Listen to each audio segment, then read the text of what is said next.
my friends. I'm going to have fun. I don't know about you, but I am feeling in a mischievous mood today. And we're going to be talking about existential crisis. Well, what the hell does that mean? How do you know if you're having one if you don't even know what it is? Well, let's figure out what it is.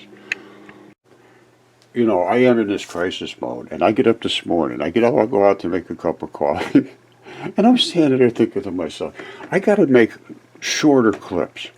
A lot of these things I'm getting too long on. People don't want all the details.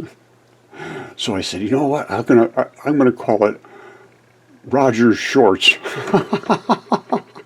And I'm going to start the first one by let's get into Roger's Shorts. So this is making me chuckle. I'm laughing like hell to myself. My wife walks around the corner. She says, oh my God. Oh. Well, let's get into crisis mode, baby. Okay, my friends, this should be interesting. Absolutely, I have an existential crisis. I mean, if anybody has one, I have one. Now, this is Coursera. I talk about them all the time. You can go to any school you want, basically in the whole world, for free. This is Rice University.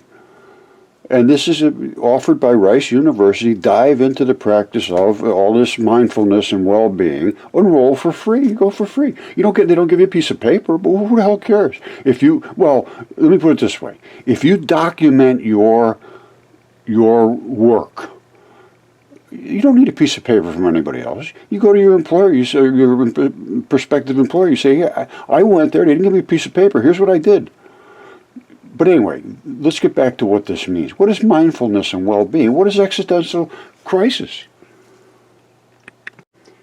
Now, I don't know how long you've been around following me, but I've been doing this quite a while, and I know a lot of very influential, highly qualified researchers that they don't speak because they're still in a research community. Some of them are retired, some of them have their own businesses, and they can speak, but they still choose to speak to me about these things, and they are in this existential crisis mode too.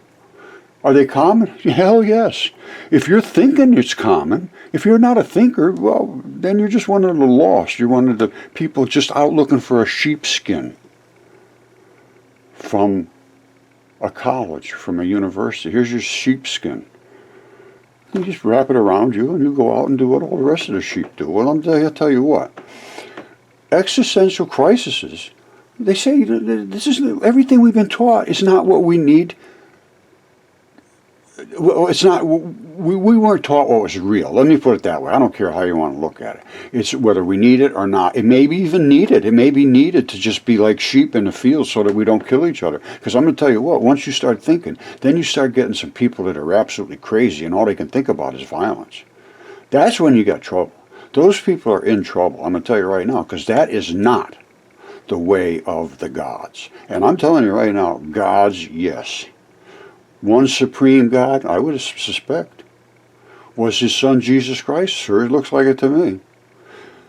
Let's get past that, because I'm telling you, this is his existential crisis as it gets. Why are they so common? They usually happen whenever we, as human beings, are faced with circumstances that change or transition in our lives that are difficult for us to adapt to. Everything you've been told is wrong. How about that? Everything you believed was fed to you and forced to you to repeat. They leave us wondering if this is the direction we want our lives to take. Do we just want to be a sheep? I don't. Whether these transitions are expected or not, which they have not been by anybody since Jesus Christ was here, they silenced him, and ever since then it's just been a mess. It's been a mess.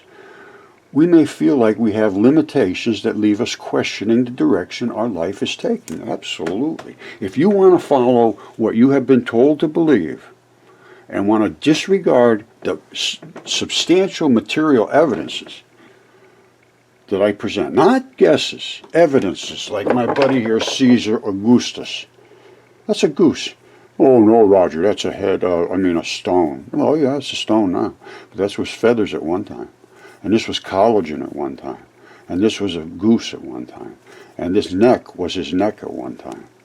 And now the gooey, fleshy parts have turned into basalt, but the coating, which is collagen, has a certain chemical affinity to turn into a plastic bag, basically, to hold this stuff in. Whatever's inside is there.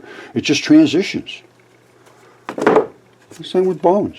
Same thing. That's not a bone anymore. It's not a white bone. They say, oh, that's not a bone because it's not white. It's insanity what they believe. Anyway, this is what's led to my existential crisis. And today I feel a little impish, you know. I just want to tweak that screw a little bit. So let's get into Roger's shorts. Yeah, this was just one of the recent university, graduation ceremonies. These are all the students graduating, getting their sheepskins. Oh, wait a minute, there's a close-up. There's Roger. I knew he was in a picture there somewhere. He went through Coursera. He didn't have to pay a penny. Boy, if this doesn't just... This is me right here in one little sentence. An existential crisis, by definition, refers to the ensemble of feelings and questions we have to do with the meaning and purpose of life. After all the things I've discovered, I'm just... And I can't even imagine how people's minds could be so dull and unquestioning. Who cares about this? This is meaningless. It's unbelievable. These questions aren't easy to find answers to. They can leave us feeling stuck. And I am going to search. I search. That's just all I do now. And for years now, that's all I've done. And in my whole life, I did that based around my job. But my job was in all the new stuff that was coming out, all the electronics and, all that stuff. That's what I worked in. And I had to fix it. When it came out, a lot of that stuff didn't work. Right out of factory, did not work. When you put them in the field, totally different. You got all kind of grounding issues, and you got static issues, and you got cold. Cold was the worst thing there was. Right away, the first ones that came out, we put out, and they exploded when they would come up to New England. And people would, I had a bunch of guys that delivered this equipment in the morning. When they went out to deliver, it was a cold, like 30 degrees in their car. They put it in, plugged it in, explode, literally explode. The chips would just pop right off the top of the chip. Too much current. When you take temperature out of something, it removes the resistance to the flow of electricity. Heat is a resistor. It gets hotter and hotter and hotter and hotter and hotter, and it keeps resisting, and that makes it get hotter and hotter and hotter, and then eventually it burns up. Or pops. In this case, they pop because the circuitry is so tiny in the chips. Anyway, my life has been nothing but discovery.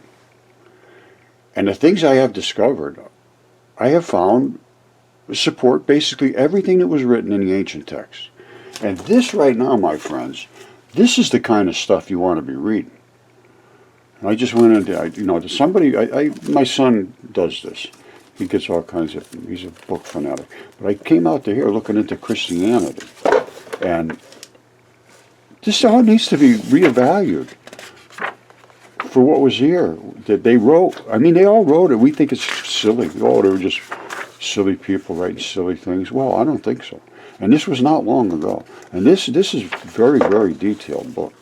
And I have a bunch of other ones that he goes out to these book fairs or whatever and buys them for a few dollars. People wanted this stuff, and then they just got lost interest in it because nobody could find any real evidence. Well, I found the evidence that supports these mythologies. Look at this one.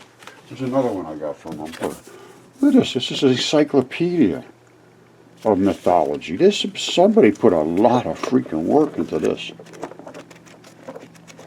And I got to be honest with you, it's a little too much for me too. But if you want to look up some specificity, this is where you want to be. And then even like Marcus Aurelius, Meditations. He wrote all this stuff. This is just amazing stuff. All I do is go sometimes, zip, boom. Now read it. Self-contradiction. The mind's requirements are satisfied by doing what we should and by the calm it brings us.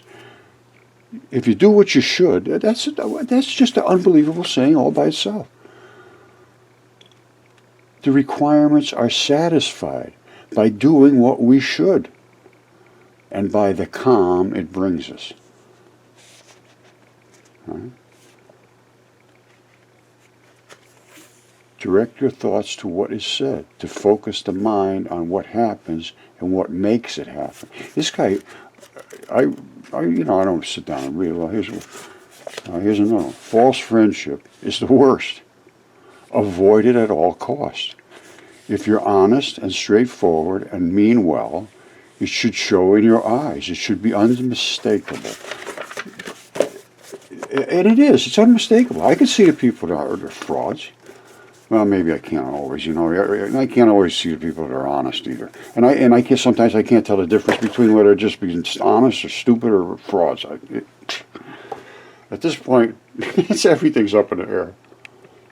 All right, so I just gave you existential crisis, very defined.